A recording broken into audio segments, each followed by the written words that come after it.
ഒരു personal case present ചെയ്യാനുണ്ട്. അതിനൊരു തീരുമാനം എടുക്കേണ്ടത് കുട്ടിയാണ്. In this case you are the judge. വേറൊന്നുമല്ല, എനിക്ക് കുട്ടിയെ വളരെ ഇഷ്ടമാണ്. I love you, I love you, I love you, I love you. ഇവിടെ വന്നത് നിന്നെ കണ്ടു, ഇഷ്ടപ്പെട്ടു. അത് തെറ്റായിപ്പോയെങ്കിൽ ഈ നിമിഷം എല്ലാം മറക്കാൻ ശ്രമിക്കാൻ ഞാൻ തയ്യാറാണ്. എനിക്കൊന്നേ പറയാനുള്ളൂ, പൂർണ്ണ മനസ്സോടെ, ആത്മാർത്ഥതയോടെ, സത്യസന്ധതയോടെയാണ് ഞാൻ നിന്നെ സ്നേഹിച്ചത്. My love for you sincere. സൗകര്യം ഉണ്ടെങ്കിൽ വിശ്വസിച്ചാൽ മതി. ഇത്രയും പറയാൻ വേണ്ടിയിട്ട് കുറെ ദിവസമായി നിന്റെ പറയാൻ നടക്കാൻ തുടങ്ങിയിട്ട്. I am mad with love, but it's beautiful. No, I mean it. I love you. എനിക്ക് ഭംഗി വാക്കും പഞ്ചാരമൊന്നുമില്ല. I am arrogant, you know. Very shit. I love you. I love you, man. Do you love me? Do you love me? Do you love me?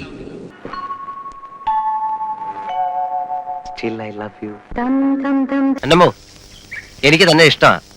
തനിക്ക് എന്നെ ഇഷ്ടമാണോന്ന് നാളെ പറയണം. ഇപ്പൊ തന്നെ പറയാം. അല്ല, അയ്യോ, അങ്ങനെ പെട്ടെന്നൊന്നും പറയരുത്. വീട്ടിൽ പോയിരുന്ന് നന്നായിട്ട് ആലോചിക്കുമ്പോ ചിലപ്പോ അഭിപ്രായം മാറും. അച്ചായ ഒന്ന് പോകുന്നുണ്ടോ?